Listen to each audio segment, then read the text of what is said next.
hopes about my future. My parents encouraged me to enroll as a student at UWM so I could explore my interests and find myself.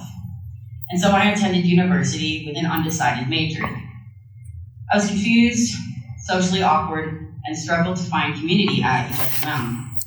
I visited the LGBT center on campus looking for social events, but the center's atmosphere was uncomfortable. It felt like people cared more about controlling each other's speech and being politically correct than having an authentic experience. So when I was 18, I was so suicidal and desperate to feel loved and accepted for who I was that I identified as transgender and non-binary.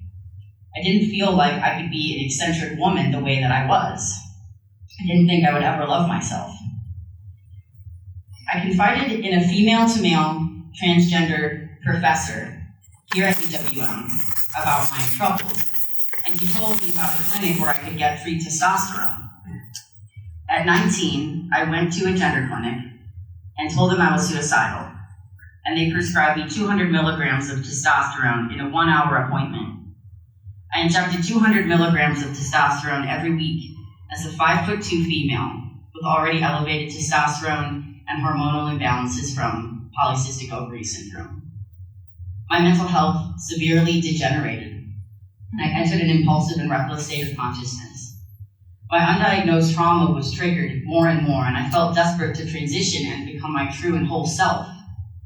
I went to several different therapists who told me that I was valid in my trans identity.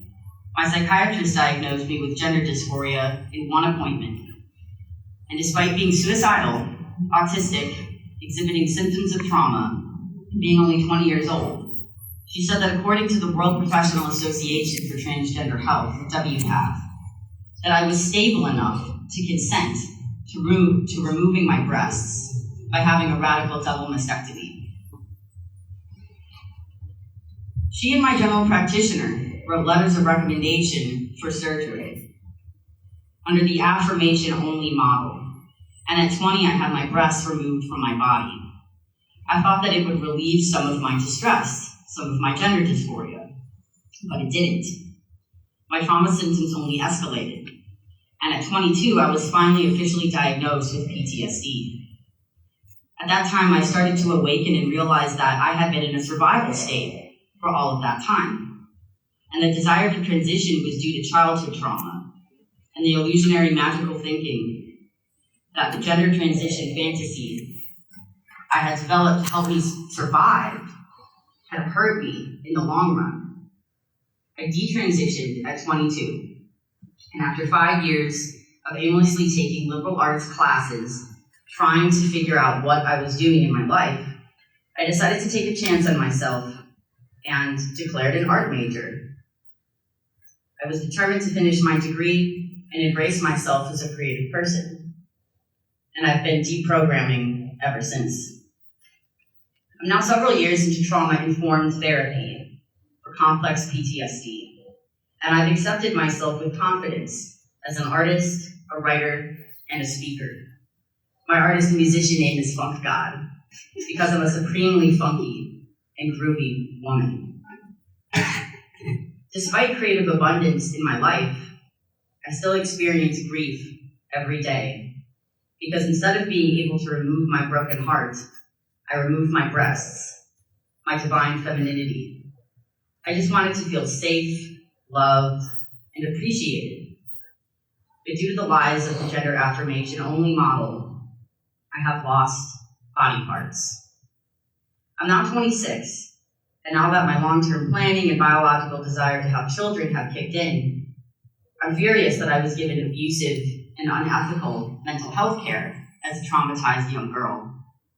I'll never be able to breastfeed or enjoy the natural sensuality of my uniquely female body.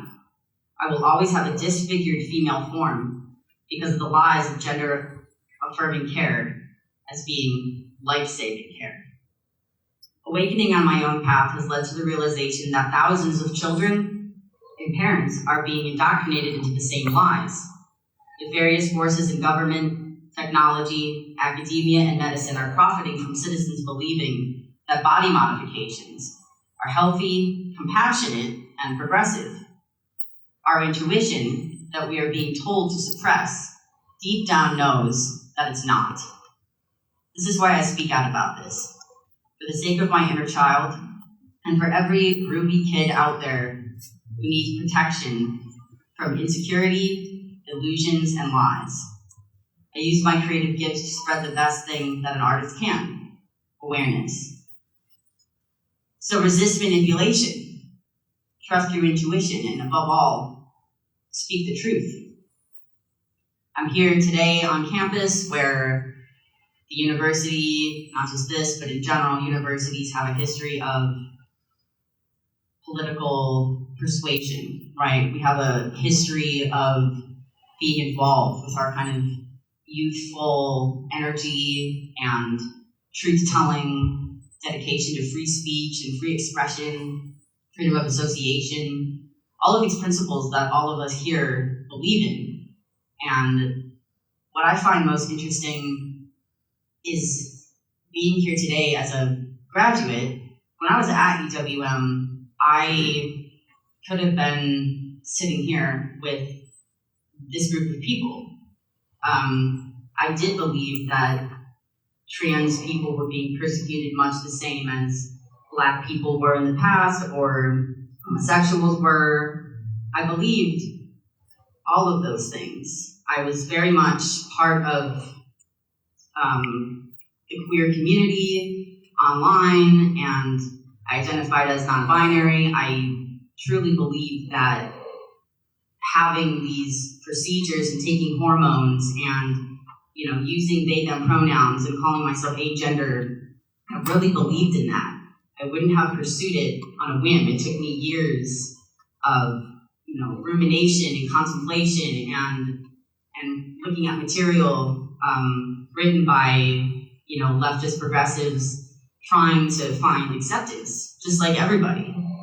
And so what's ironic to me is that I come here now very much the same person in many ways. I still have very high openness to experience. I'm a very creative person. I'm very open to different ways of thinking. And, I'm still autistic. So I'm still, kind of have that perspective of someone who's grown up not fitting in and kind of rooting for the underdog and all of these, things that the left, that I once found a home in the left for. But it's just that as I've grown older and talked to even more people and seen more creative expression and read more literature and science and considered things from a more adult perspective, I've realized that there's a lot of harm being done in the name of progressivism. And a friend of mine told me, I used to be very, like a far left progressive, bordering on socialist when I was younger at college.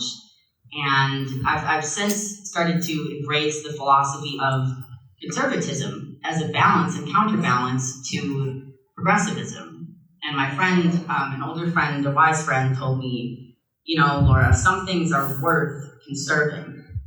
We have these associations of conservatism or right wing or left wing or these different things, but when it comes down to it, it's a very philosophical and existential balance between progressing and finding new innovative solutions to things, the more creative side of things, and then having people who are saying, hey, wait a second, this might be a good idea, but let's not throw the baby out with the bathwater. Let's make sure that we conserve some traditional ways that have been working for a very long time.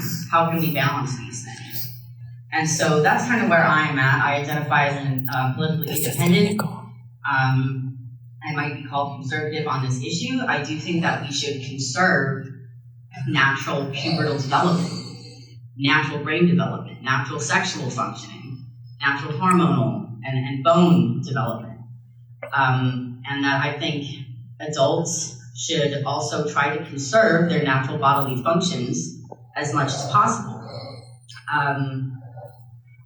I think I'll just add, I could just go off the cuff, but I'll say, I think that a misconception about detransitioners is that, we hate trans people, we, want to eradicate transition, we don't believe in, people having autonomy over their bodies. Again, from an independent perspective, that's just not true. I do support adults who are able to consent to medicalization, having these cosmetic procedures. Do I philosophically agree that it's the healthiest thing? No. Again, I think that there's something to be said about conserving and accepting the body the way it is. But again, I'm very much in favor of bodily autonomy. That's why I was, when I was in college, I was writing essays about how we should have fewer safeguards. I didn't call them safeguards at the time. I called them, blockages to healthcare.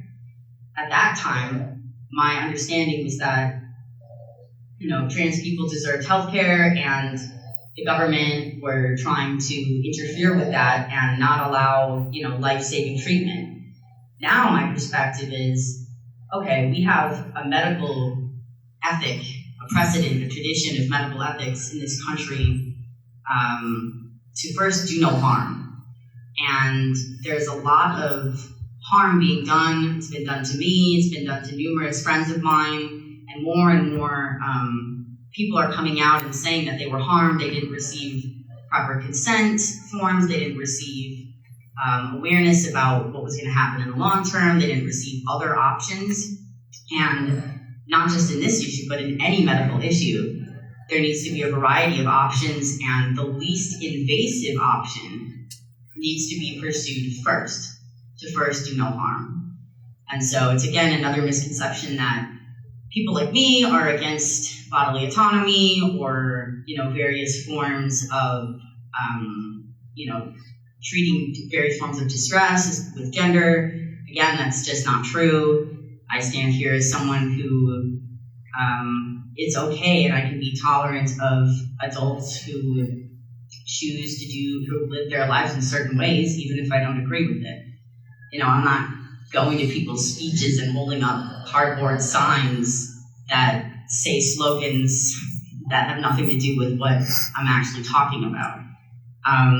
So again, it's just food for thought. I'm a very open person. I really don't have any sort of hesitation about vulnerability.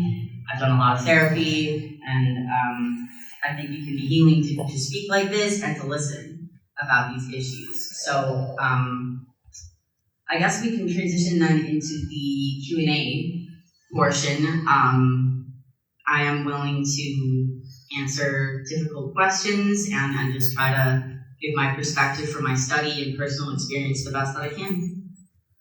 All right. Oh, yeah. You can. I'll let you. Yeah. So, are you still friends with people you were friends with that were part of the trans community? And how, if so, how has your transitioning back to women affected those relationships? So, as I touched upon a little bit, I did try to make more friends in real life in the trans and LGBT community. Again, I found the climate of people in real life on campus and around this area were more, into being politically correct, and I didn't actually feel comfortable with them. So I did have a few friends online, but I ultimately didn't really have any close trans people in my life when I detransitioned, and so although it is a common occurrence for many detrans people to lose friends, I actually kind of had a neutral relationship at that time because I was very much kind of on my own doing introspection. I didn't really have those relationships to kind of fall apart. Any other questions?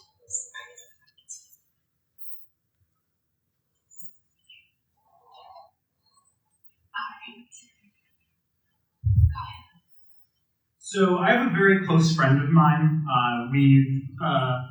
I've known him for a few years now, and he is a trans man, assigned female at birth, and later transitioned to male. And he had gender-affirming care at a very young age, and he is nothing but happier for it. And I just wanted to ask, why is anecdotal evidence enough to suggest that we should deprive trans youth from gender-affirming care? Not to say that your experience doesn't mean anything or doesn't amount to anything, but if I remember correctly, the statistics for Detrans is about 0.45% of all trans people, both current and former. So why is this tiny minority supposed to affect the entirety of the community? Okay, good question. First, I didn't say that it affects the entire community or that, this is a one-size-fits-all. It's very much not. I do believe in individualized and nuanced care. Second, I'll say you just gave anecdotal evidence, so that kind of is hypocritical on your part. But third, I will say that we don't really know, and this is the problem, that we don't have solid evidence about transition or detransition. In the past, when the standards of care were first forming in the 80s and 90s, it was a very different subset of people who were transitioning, and the procedures for transitioning were much more stringent. So a lot of people were ruled out who weren't mentally stable, who could be treated by other forms. And so any small amount of data gathered from that time is vastly different to what we're seeing today. And the reason things are different today is because we have social media, we have the prevalence of gay culture being accepted online, which I advocate for. And so I guess my point is that we really don't know the figures. We don't have reliable data. And when detransitioners like myself, detransition, we come to doctors, we come to psychiatrists, we maybe come to our place of employment or school, and we kind of have this awkward moment of trying to inform, and a lot of times people don't inform that they detransition. There aren't accurate reports of detransition being reported, because when you say that you're detransitioning, healthcare providers have no idea what to do with that. I've had friends who were dropped as clients after they detransitioned. They're not receiving healthcare, and they're certainly not being reported over a long-term basis. So I'll say we just don't know, and in the cases where, again, we have at least anecdotal evidence, right? We have self-reporting of harm from detransitioners. We have self-reporting of help from currently trans-identified people. Okay, so we have some amount of information to infer upon, but ultimately, we really don't know the true data of what's going on because it isn't being reported. And so if we don't know, we should err on the side of caution, because again, the principle to first do no harm is of the utmost importance. It's not, as some clinicians say, or activists, if you want breasts, you can just go get them later. Let's just give them the treatment right away, even though we really don't know what the outcomes are going to be, once they reach the age of 25, 30, once they're starting to live an adult life, or have health complications from years of being on cross-sex hormones or surgery complications. And so if we don't know for sure, then we should be erring on the side of caution, is my ultimate perspective on that. Any questions? Gender-affirming healthcare saves trans lives. Gender-affirming healthcare saves trans lives. Gender-affirming healthcare saves trans lives. Gender-affirming healthcare saves trans lives. Gender-affirming healthcare saves trans lives. Gender-affirming healthcare saves trans lives. Gender-affirming healthcare saves trans lives. Gender-affirming healthcare saves trans lives. Gender-affirming healthcare saves trans lives. Gender-affirming healthcare saves trans lives. Gender-affirming healthcare saves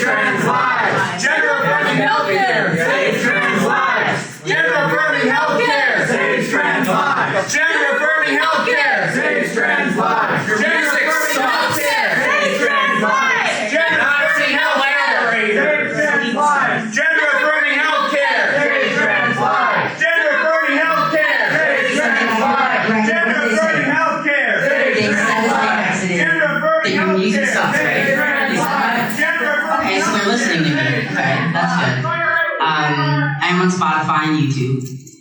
And then they said Nazi collaborators. Okay. I don't know where my Nazi money is coming in, but I could use it, because I'm planning to move to New Mexico soon. But, I haven't seen it. So, well, we got one question in from them.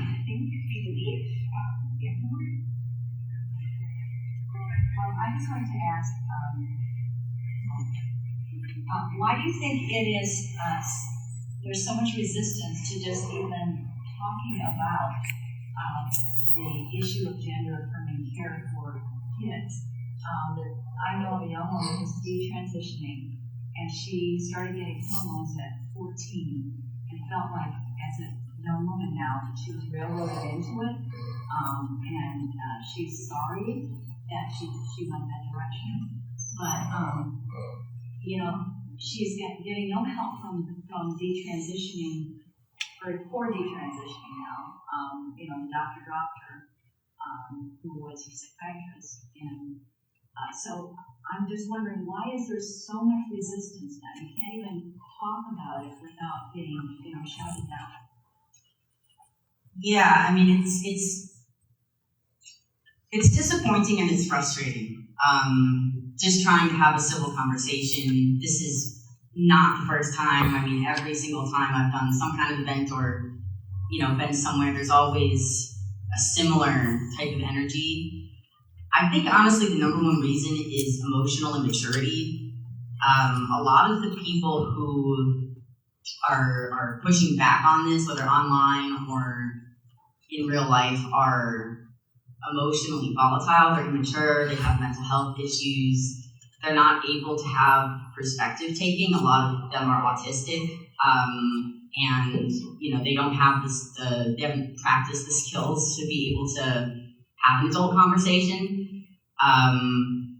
And a lot of them are very young, as you saw. These are immature, young, troubled college students. Obviously, I have the utmost sympathy for them. Because I have struggled and worked very hard to come out of that exact place. Again, I probably would have been standing there a few years ago. They have no regard for that. They have no regard for long-term, change, that people can be nuanced. It's very black and white, and so that's another symptom of autism. Black and white thinking is either this or that. It's very rigid, and because they place such a focus on identity, this is their life. If they don't have, trans rights, if they don't have their activism, if they don't have their autism or whatever it is, then they feel a sense of anxiety, they feel a sense of existential dread. I know because I felt the same way. Now my identity is not so based on, belonging to some kind of class or group of people or holding the right opinions, although I think I do hold the right opinions. But more so based on what I do, contribute, the relationships I have with people, and just the calm that I have in my life. And that's an adult change that I think takes autistic people and obviously mentally vulnerable people a longer time. So that's kind of why we see this happening.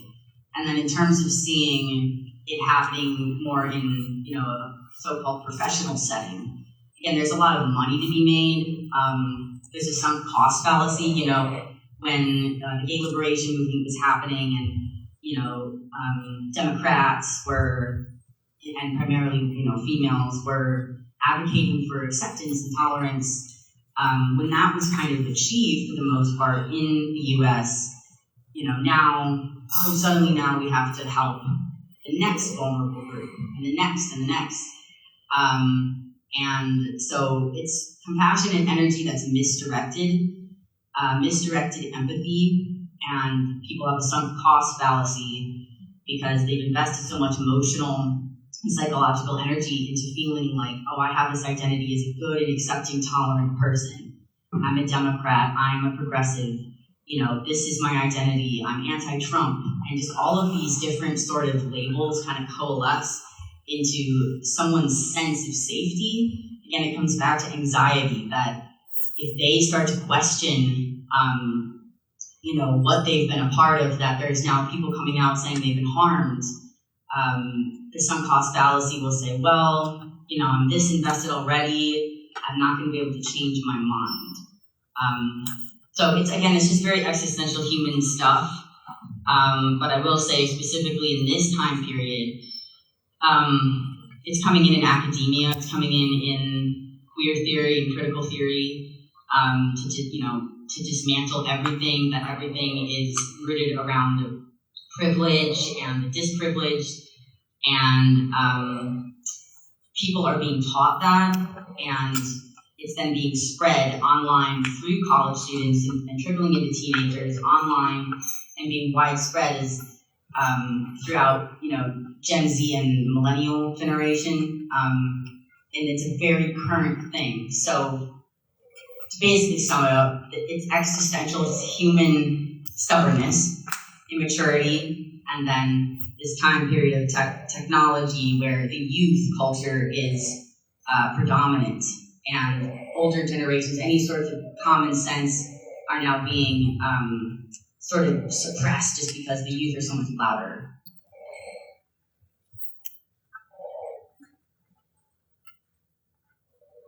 Yes, they're shouting, trying to suppress, but I have a microphone, so it's okay. Hi, Laura. Thanks for being here. Hello. I think you're very strong. You're very strong-minded and very brave to come here on campus that advertises itself as the most diverse and inclusive school in the state of Wisconsin. I have accepted Jesus Christ as my Lord and Savior, and even if you haven't, He is. And I want to touch on something that you mentioned earlier. About halfway through your speech, 2 words come. It was divine femininity. Can you explain any religious comings or religious experiences that you've had, either in the past, before you transitioned, while you were transitioned, or after you transitioned? Sure.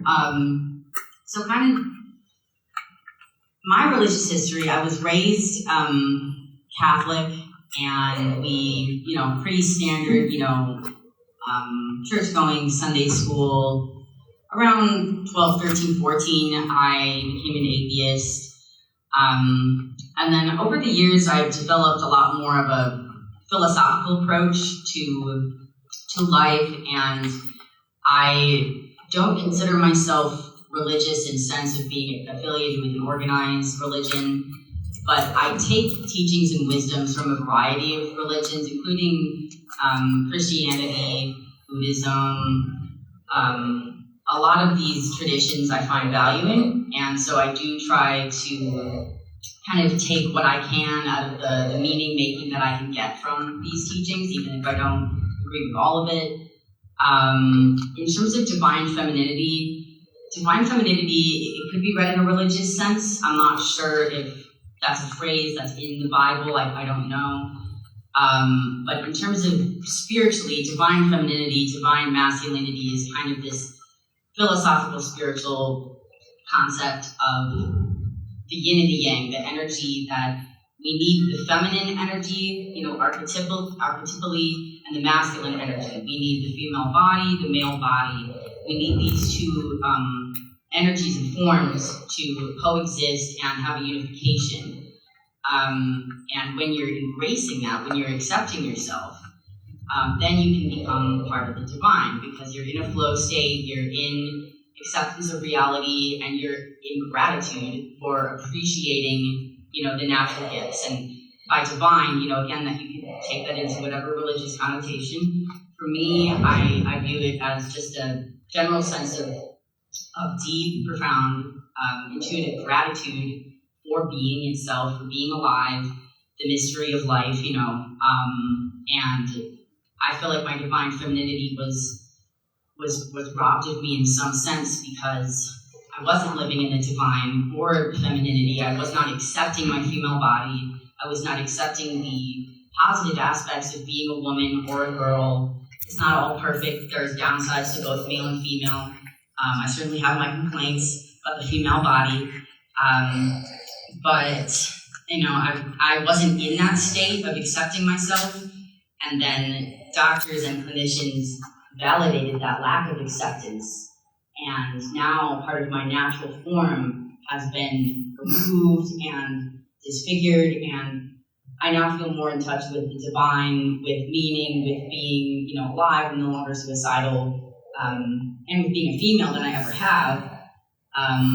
But I still feel a sense of loss because, I don't have that, I'm an artist, so I contemplate a lot about like the male, the nude male form and the nude female form and kind of the beauty of that romantic and sexual and familial type of bonding. And I am pursuing that for myself as well. Like I'd like to get married and be a mother. But I do have a sense of anger, that I don't reflect physically that ideal. And although no one can reflect the ideal, it's just a standard we try to aim towards. I fall very short in that one regard. Because my breasts were removed, I wear breast forms, but I don't have that natural function to be able to bond in this beautiful, sacred act of mother and infant bonding, with breastfeeding and things like that.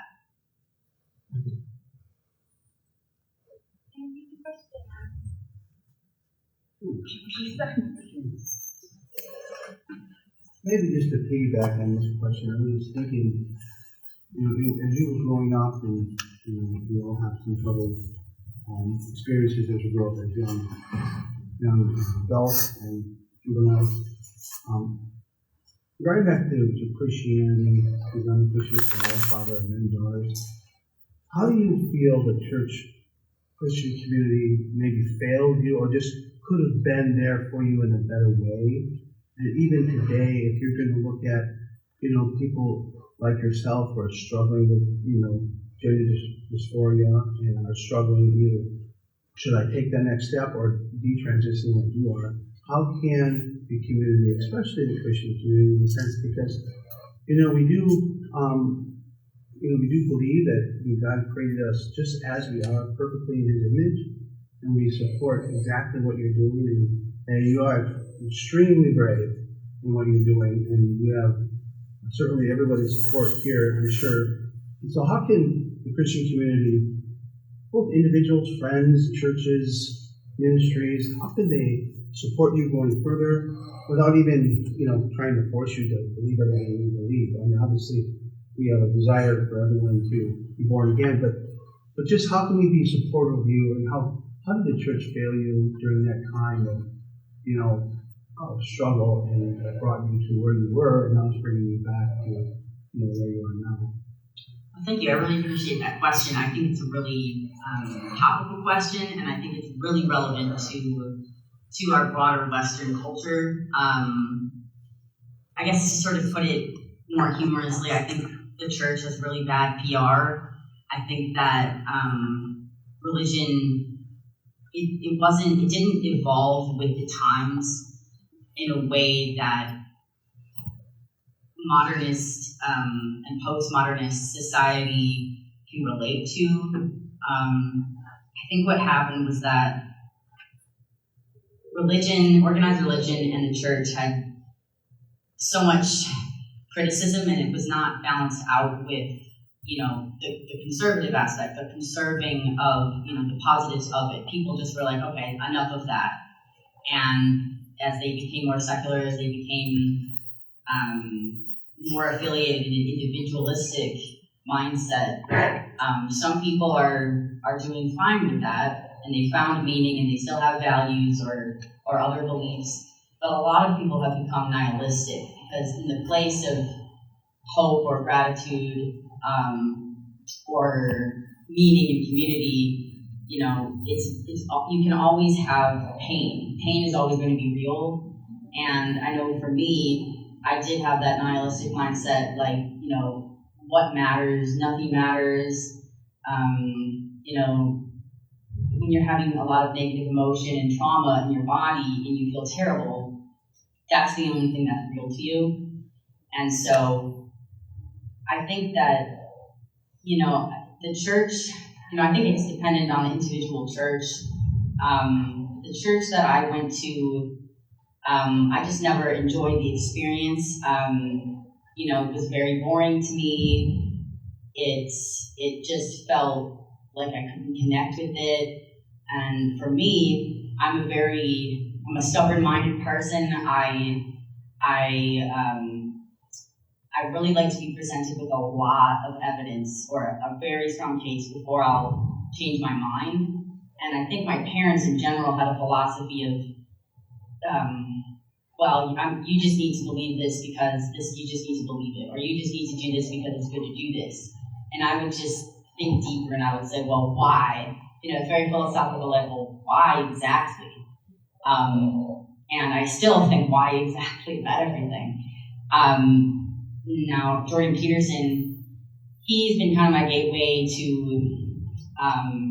understanding a lot of that why, and to also appreciating the aspects of religion, of Christianity, the Bible that I was ignorant to, and I think a lot of young people are ignorant to.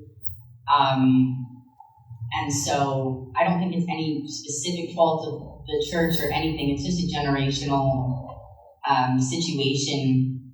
And I just couldn't see a case for myself. I couldn't see a case made for my own worth, and certainly not a case for the worth of, any sort of God or higher meaning or power. And so I've since had to come to the root of radical acceptance, thinking, there is something other than pain. There is also joy, and there's also neutrality. And so, I think I will say, like, I haven't worked with, like, churches specifically, although I'd be willing to speak there or whatever. But Christian people specifically have been very supportive of me in my detransitioning. They've been completely accepting of my, quirkiness as an artist and, as a comedian and everything. I haven't had any pushback from them. They've been very tolerant and very supportive, like Moms for Liberty, for example, or Turning Point. And so I'm very grateful so far. They've just been willing to listen, and they're actually practicing what they're preaching, unlike the activists who preach tolerance and acceptance and inclusivity, but then, boycott or protest someone, speaking about their experiences. Christians, I think, can be really helpful in general if they are willing to listen. But also, I think Christians need to have boundaries as well, because I'm sure you have noticed that in, many churches, the queer theory is rampant there as well, in even Christian school curriculum. It's not, no one's impervious to propaganda. So, this is the problem of what happens with the left in general, the Democratic Party, that they were so open-minded that they didn't actually critically think or have boundaries. And now this is why we're sterilizing children, because there wasn't any boundaries around that tolerance. And so, again, like I kind of said in my speech, trusting your intuition, telling the truth, resisting manipulation. As Christians, it's important to be compassionate, but also firm in your boundaries about what you're going to tolerate is healthy or not, including having those people in your life. And that's different for everybody, what their threshold of tolerance is for unhealthiness in their lives. So I guess, like, moving forward, I think Christians need to pivot a little bit towards a secular and philosophical understanding of things, because a lot of people don't understand that a lot of the quotes from the Bible or the messages are not all literal. A lot of them are figurative. A lot of them are metaphors or symbolism or existential phenomena. And that, if we say, some people might take it literally, but I think a lot of people they just dismiss it right away because it sounds like a fairy tale or make-believe. A lot of it's just metaphor, and I think that message needs to be spread. And what Jordan Peterson has done in discussing the metaphor and symbolism, I think is helping a lot of people, and especially myself. What's your advice for parents who have a child? It's always a tough question. It is an individual situation. Again, we don't want to just jump to conclusions as, either way, we must, do what this doctor says, like get this kid on hormones or puberty blockers. Or we don't want to say, maybe this kid's gay and we need to somehow, stop them from being gay or whatever. There's two extremes, and it's never going to be a one-size-fits-all approach. So there's an approach that I know developed by a parent who got her teenage daughter to desist from trans identity. It's called affirming reality. And basically in that method, you take the focus away from the theory, from the gender, from the kind of distractions, because these kids are using it as a coping mechanism. Even these college students that came in, they're using their activism and whatnot as a coping mechanism for their personal problems. So affirming reality, really focusing on the individual at face value versus trying to think, far ahead into the future. Like the worst case scenario is, what if they had surgery? What if they're infertile? A lot of parents just kind of see some warning signs or their kid's trans, and then they're like, oh my God, my life is over. It's kind of just a grieving process. But for the sake of the child, you need to take it one day at a time, because ultimately you are the parent, you are the adult in the room. You have financial control, you have control over school and media and phone use. I think parents need to have much stronger boundaries when it comes to parenting their kids. That's another thing that's generational right now, kind of permissive parenting. And in the affirming reality approach, you kind of focus on your specific relationship to the child, because, again, if we zoom out and think about this as core human experience, take away the indoctrination, the postmodernism, and whatever, zoom out to the existential core relationship. It's an attachment bond between a child who needs to be taken care of by an adult figure.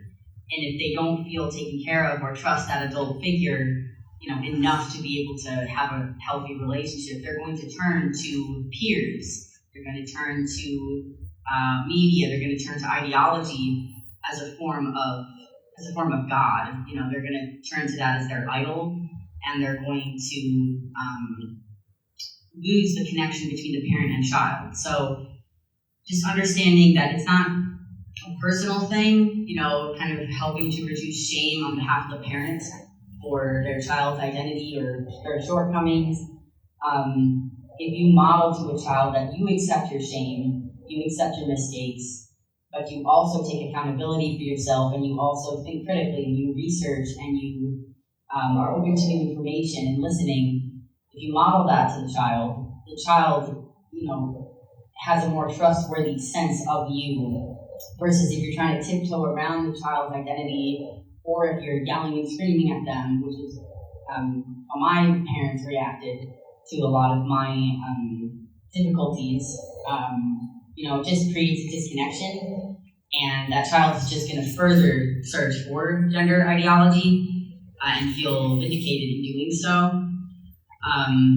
So that's kind of my generalist approach. There are specific parent resources. There weren't any when I was going through this, but thankfully I'm working with a lot of very talented and compassionate parents who have started organizations. If anyone's interested, affirming reality, I think .com, it's on Twitter as well, affirming reality program. There's GenSpect, who offers parent groups and a healthy approach to sex and gender. They can help you find a more healthy sort of critical thinking therapist or providers for your child or yourself, for your family, and also Partners for Ethical Care and Our Duty. If you search any of those organizations, you find a plethora of really good resources. I've worked with all those orgs, I trust them.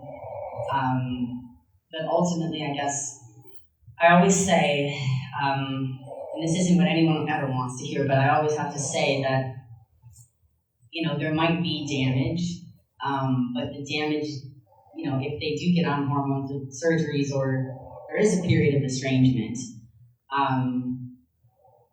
it can still be repaired. I think that's why parents talk to me specifically, because I was damaged. My relationship with my parents and family was damaged. My body was damaged. My future was damaged. There was genuine, irreversible harm. But I still was able to survive and practice thriving. So I still work on that. So kind of just, taking it one day at a time, literally.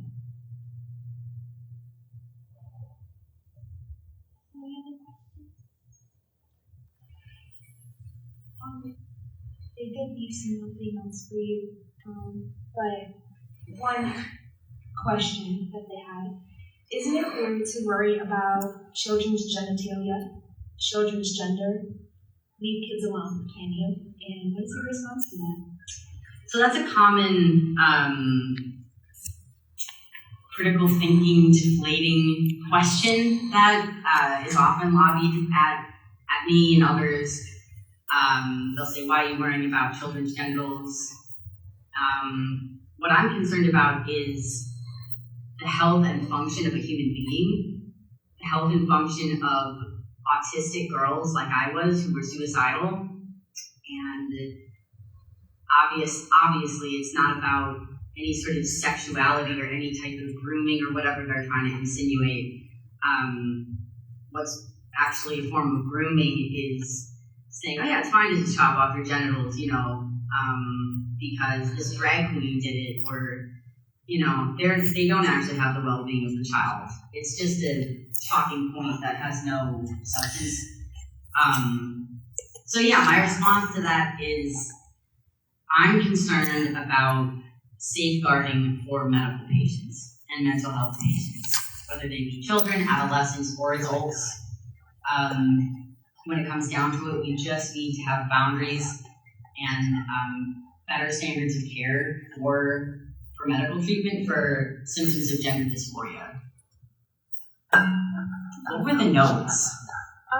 It said, okay, what was that one? And then another one that said, what's wrong? What's wrong with you? It's a good question.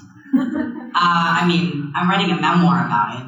What was wrong then, what's wrong now, and what will be wrong or not wrong in the future. Again, this is a perfect example of what I was saying about the emotional immaturity. They're in adult bodies, but they don't have adult social skills. Because, that's like a childlike response. Just saying what's wrong with you instead of, that one person did ask somewhat, a critical question. They said, how is this anecdotal evidence relevant? That's a real question. What is wrong with you? That's more of a, maybe a projection from that person. So I hope that energy finds its way back to that person and then they can reflect on that for themselves.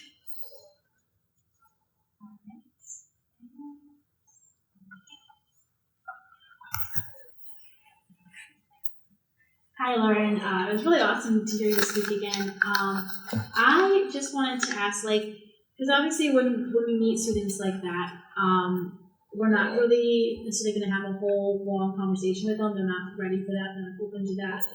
But if is there something like, if we can just say 2 sentences or like one thought that we can leave them with? Is there something that you feel would be more helpful than others?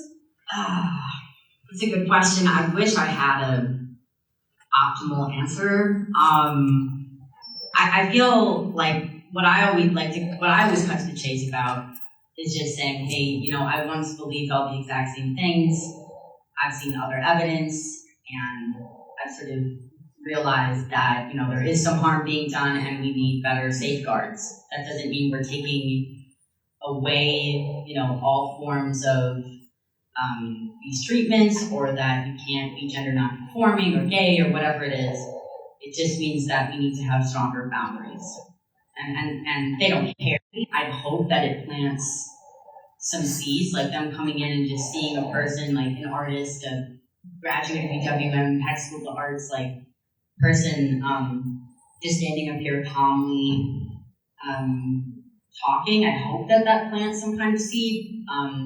So that's what I personally go to. But we never know how they're gonna react,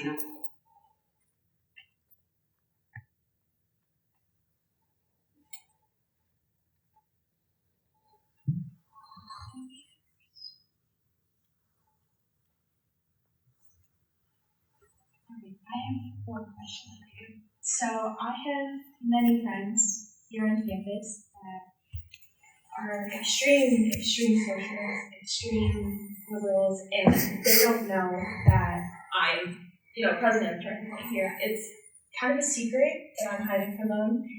And my friend, she is starting to transition. And what should I say to her to kind of influence her? And number 2, so yeah. I'm sorry that you're in that situation. I relate. I can feel for that. Like, kind of having to come out as somewhat like a conservative. It's I think the approach that I've used is kind of just a little bit at a time. Ideally you wouldn't expose that you're the leader of Turning Point at the same time in the same conversation, and it can be hard to do that because it's all pent up in there.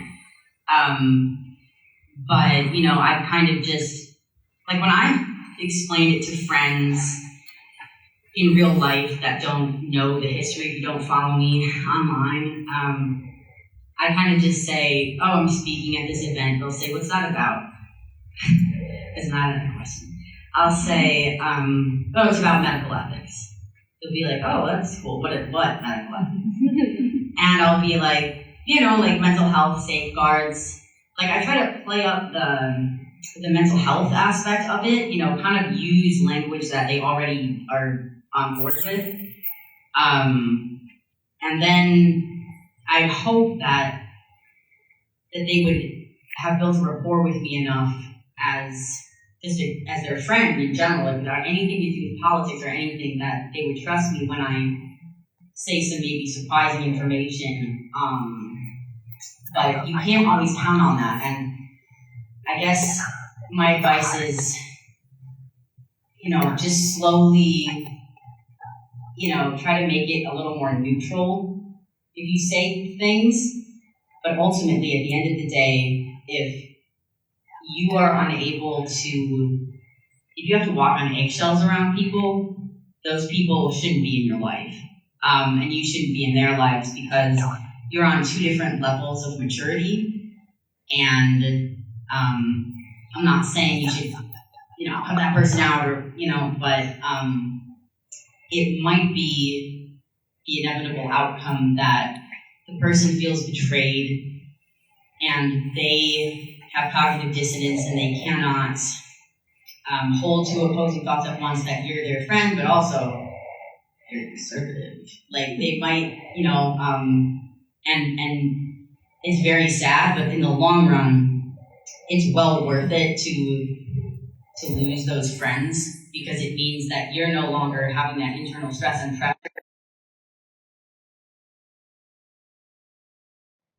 Another wise friend once said, to be. You know, you will lose friends, but you're also going to make a lot more friends because, again, you can find people at more similar levels of maturity and honesty. And those people are the best. They're just the best. I've never had better friends. And even though we disagree, even though we all have a lot of trauma and different emotional things that we struggle with, we're not perfect. I trust they're just great friends. And it's because we all speak the truth. So, yeah. There's not any more questions. I want to thank everybody for coming out tonight and enjoying the entertainment that we've had a little bit there.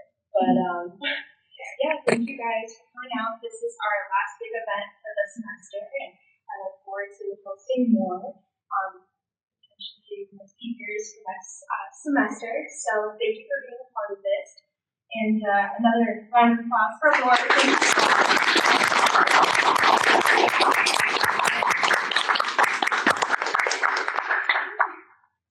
Yeah, and I'm not doing anything tonight, so I'll be here